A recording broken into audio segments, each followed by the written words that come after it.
আজকে তোমাদের এই নতুন ভিডিওটা আশা করছি খুব ভালো লাগবে আর খুব ভিডিওটা ইন্টারেস্টিং হবে। কারণ এই কলকাতার এত উঁচু উঁচু বিল্ডিংয়ের মধ্যে যে এত সুন্দর সুন্দর মন্দির আছে তাও আমাদের অজানা, অনেকেই জানে না। আর এরকম মন্দির আমার হচ্ছে তোমাদেরকে এক্সপ্লোর করতেও ভালো লাগে।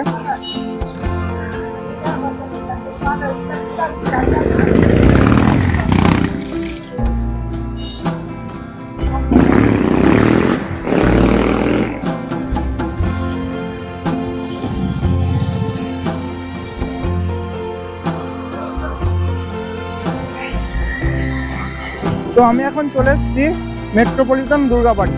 আর এই দুর্গাবাড়িটা হচ্ছে 300 বছরের 365 দিনে সকাল সন্ধে দুবেলাই পুজো হয়।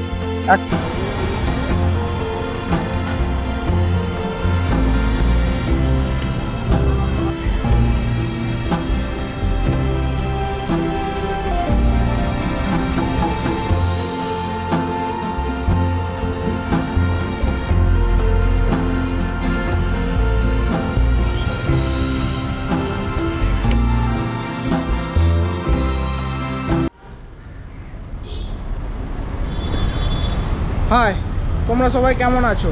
আজকের নতুন ভিডিওতে তোমাদের সবাইকে স্বাগত। আর আমি আজকে ব্লগটা শুরু করছি এই কলকাতাতেই। কলকাতায় কোন জায়গায় আছি আমি সেটা তোমাদেরকে পরে দেখাবো। আমি আগে দেখিয়ে দিই আমি জায়গাটা কোনখানে আছি। এটা হচ্ছে বাইপাস ধাবা। এই যে ল্যান্ডমার্কটা দেখতে পাচ্ছ এইটা হচ্ছে বাইপাস ধাবা। আর বাইপাস ধাবা থেকে একটা রাস্তা সোজা চলে গেছে, ঠিক আছে? তো আমি যাচ্ছি আজকে কলকাতার সবথেকে বড় মন্দির এবং সবথেকে সুন্দর বড় দুর্গা মন্দির, মেট্রোপলিটন দুর্গা মন্দির। তোমরা কিভাবে আসবে, মন্দির কখন খোলা থাকে, সব কিছু আমি এই ভিডিওতে ডিটেলসে বলবো। তো ভিডিওটা স্কিপ না করে পুরোটা দেখতে থাকো। আর ভালো লাগলে লাইক, কমেন্ট আর সাবস্ক্রাইব করে আমাদের পাশে থাকো। চলো তাহলে আজকের ভিডিওটা শুরু করছি। আর ল্যান্ডমার্কটা অবশ্যই মনে রাখবে, তোমরা শিয়ালদা থেকে আসো, হাওড়া থেকে আসো, যেখান থেকে আসো, এটা হচ্ছে বাইপাস ধাবা। বাইপাস ধাবাতে নেমে এই রাস্তা ধরে জাস্ট 2 মিনিটের হাঁটা পথ হচ্ছে মেট্রোপলিটন দুর্গা মন্দির, ঠিক আছে? আর হাওড়া থেকে এলে যে বাসটা আছে সেটা হচ্ছে AC 12, তাহলে বারাসাত বাড়িপুর আর বারাসাত সাঁতরাগাছি, বারাসাত টি গার্ডেন, এই বাসগুলো এই রোড বাইপাস ধাবা দিয়ে ক্রস করে, ঠিক আছে? তো তোমরা ল্যান্ডমার্ক মনে রাখবে, বাইপাস ধাবা নেমে সোজা চলে যাবে। চলো যা যাক।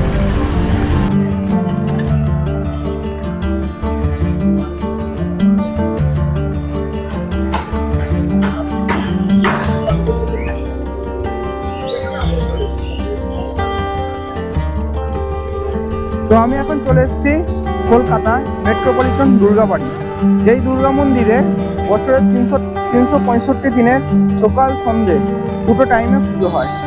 আর এখানে আমাদের সিকিউরিটি দাদা আছে, তো ওনার কাছ থেকে আমি এই মন্দিরের সমস্ত কিছু ইনফরমেশান জেনে নেবো, কখন বন্ধ হয়, কখন খোলা থাকে, কখন পুজো হয়, ঠিক আছে? চলো আজকে তোমাদের এই নতুন ভিডিওটা আশা করছি খুব ভালো লাগবে আর খুব ভিডিওটা ইন্টারেস্টিং হবে।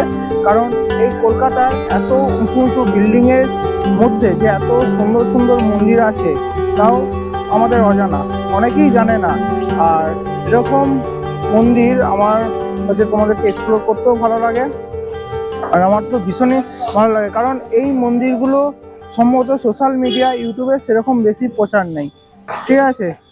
চলো আমরা সিকিউরিটি দাদার কাছ থেকে জেনে নেবো এই মন্দির সম্পর্কে, কখন খোলা হয়, কখন বন্ধ থাকে। আচ্ছা, এই মন্দিরটা যিনি দেখাশোনা করেন হচ্ছে সিকিউরিটি দাদা। আপনার নামটা? লালটু সিং।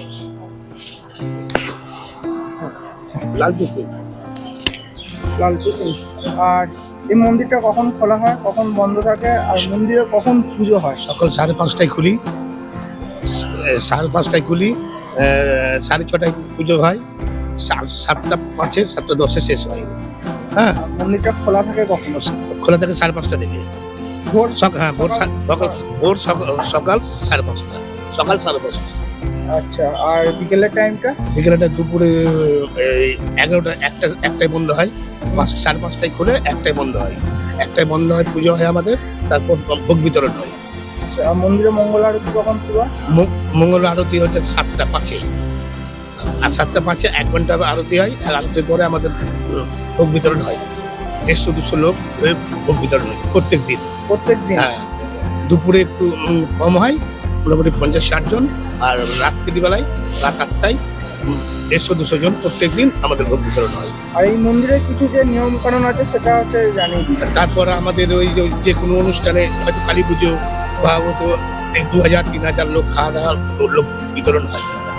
লোক বিতরণ লোক খাওয়া দাওয়া এই 2000-2500 লোক যে কোনো হয়তো কালী পুজো বা দুর্গা পুজো, হ্যাঁ, মহাপ্রভুর ভোগ হয়, প্রসাদ হয়, সব লোকজনকে পাবলিককে বিতরণ হয়।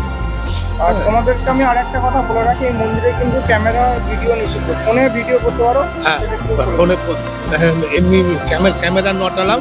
আর মোবাইলে ফোনে আপনারা রেকর্ডিং করতে পারেন, ফোনে যত ভিডিও করা যাবে, ফোনে মোবাইলে ভিডিও করা যাবে। আচ্ছা, ওকে। তো মন্দিরটা একটু পরেই খুলবে, তো এখন আমি ভেতরে যাব, ভেতরে পুরো দেখাবো। বাইরে থেকে তো মন্দিরটা খুব 1টার সময় বন্ধ হয়, সন্ধ্যা 5টা থেকে 10টা পর্যন্ত খোলা থাকে। তো আজ আর মন্দিরটা সব থেকে বড় কথা, সকালের থেকে সন্ধ্যের টাইমটা খুব দারুণ লাগে, মন্দিরের পরিবেশটা খুব সুন্দর লাগে। আর সেটা আমি আজকে তোমাদেরকে দেখাবো যে সন্ধ্যার সময় মন্দিরটা কেমন লাগে। তো একটু পরেই খুলে যাবে। আর ভেতরে যেহেতু ক্যামেরা ভিডিও নিষিদ্ধ, তাই আমি ফোনে ভিডিও করে তোমাদেরকে দেখাবো।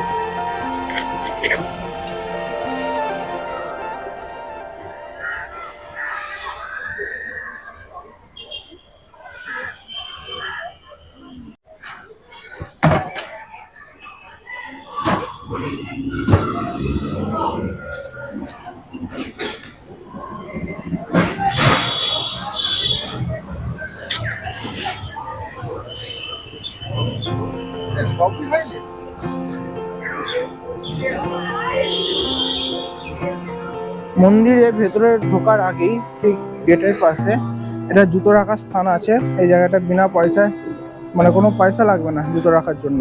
এই জুতো এখানে রেখে তারপর মন্দিরের উপর উঠতে হবে।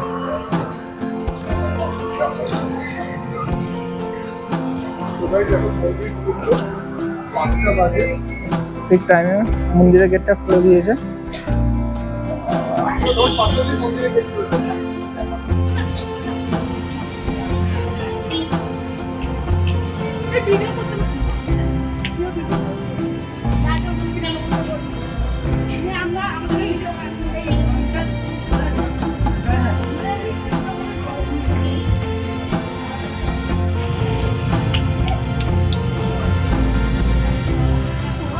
মন্দিরের সামনে খুব সুন্দর গোলাপ ফুলের গাছ আছে, একদম সামনে খুব সুন্দর। আর এই হচ্ছে মেট্রোপলিটন দুর্গাবাড়ির মন্দির। মন্দিরটা খুলেছে 5টার সময়। আর মন্দির দিয়ে উঠে দুটো সিঁড়ি আছে, একটা গেছে বাঁ দিকে, একটা গেছে ডান দিকে। তোমরা যখন এই সিঁড়িটা দিয়ে উঠে আসবে, দেখাই এই সিঁড়িটা, মানে ডান দিকে সিঁড়িটা দিয়ে উঠে আসবে, উঠে এলেই প্রথমে দেখতে পাবে বজরংবলীর মন্দির। এটা হচ্ছে বজরংবলীর মন্দির। আর বাঁ দিক দিয়ে উঠলে সামনে দেখতে পাবে ওখানে আছে প্রভু জগন্নাথ দেবের মন্দির। এই মন্দিরে তোমরা যদি আসো একসাথে অনেকগুলো দেবদেবীর দর্শন পেয়ে যাবে। আর তার মাঝখানে আছে দুর্গা মায়ের মন্দির। আর আমাদের বজরংবলীর মন্দিরের পেছনে আছে মা ভবতারিণীর মন্দির। আর ওইদিকে প্রভু জগন্নাথ দেবের মন্দিরে পেছনে আছে মহাদেবের মন্দির। সত্যি কথা বলতে মন্দিরটা খুবই সুন্দর। আর সব থেকে হচ্ছে যদি তোমরা সকালের সময় আসো, সকালে তো খুবই ভালো লাগবে, কিন্তু যখন সন্ধ্যের সময় আসবে মন্দিরের লাইটগুলো জ্বলে ওঠে, তখন মন্দিরটা আরও ভালো লাগবে।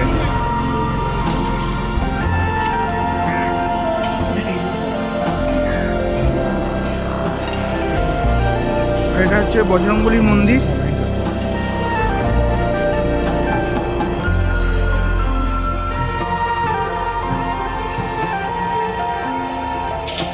আর ভেতরে বাঁশগুলো দেওয়া আছে, কিছু মেনটেন্যান্স কাজের কারণে বাঁশগুলো দেওয়া আছে।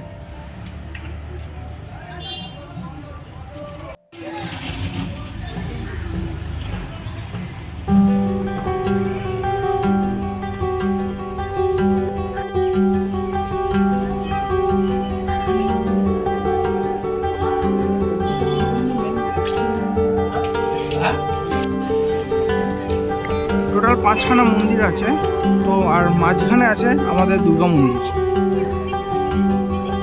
আর এখানে যে বজরংবলী মন্দিরটা আছে, এই মন্দিরের ঠিক পেছনেই রয়েছে মা ভবতারিণীর মন্দির। উনি মন্দিরটা খুলছেন। এটা হচ্ছে মা ভবতারিণীর মন্দির, অপরূপ সুন্দর দেখতে মাকে।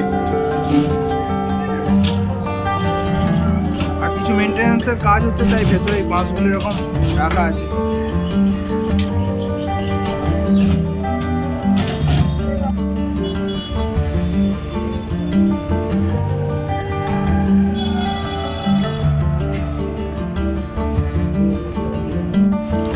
এটা হচ্ছে দুর্গা মন্দির, সব বড়। আর এই দুর্গা মন্দিরের পাশেই আছে শিব মন্দির।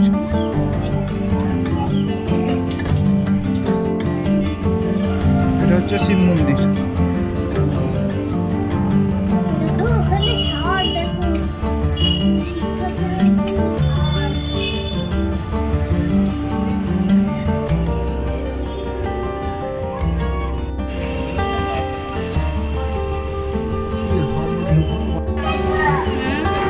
যখন লাইট জ্বেলেছে তখন মন্দিরটা কি সুন্দর লাগছে।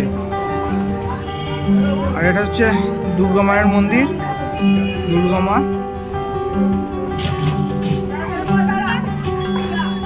আর মায়ের বাঁদিকে আছে গণেশ ঠাকুর, লক্ষ্মী ঠাকুর, বাঁদিকে আছে কার্তিক ঠাকুর, সরস্বতী ঠাকুর। দুর্গা মন্দিরে এসেই দুর্গা পুজোর একটা ফিল চলে আসছে মনের মধ্যে।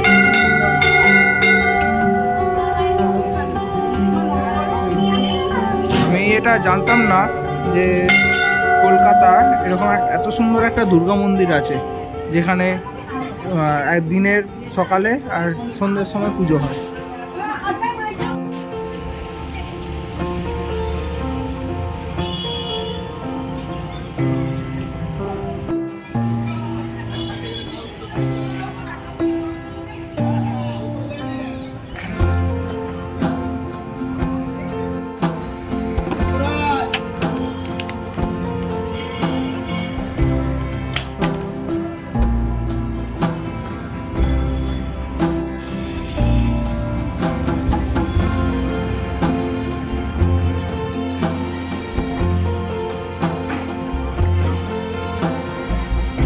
মন্দিরটা চারপাশে যাতে পরিক্রমণ করতে পারে তার ব্যবস্থাও করা আছে।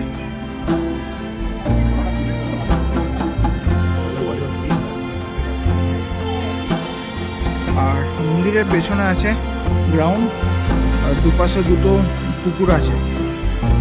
এই পাশে একটা আছে আর এই পাশে একটা আছে। আর মন্দিরের পেছনে আছে নটরাজের মূর্তি।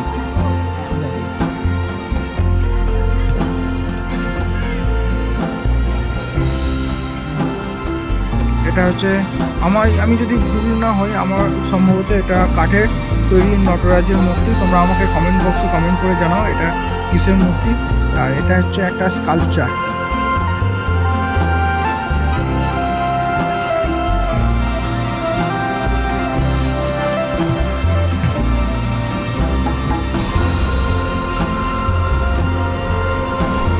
তাহলে আজকের ভিডিওটা আমি এখানেই শেষ করছি। তোমরা আমাকে কমেন্ট বক্সে কমেন্ট করে জানাও যে এই ভিডিওটা তোমাদের কেমন লাগলো। আর নতুন একটা মন্দিরের সন্ধান আমি তোমাদেরকে দিলাম।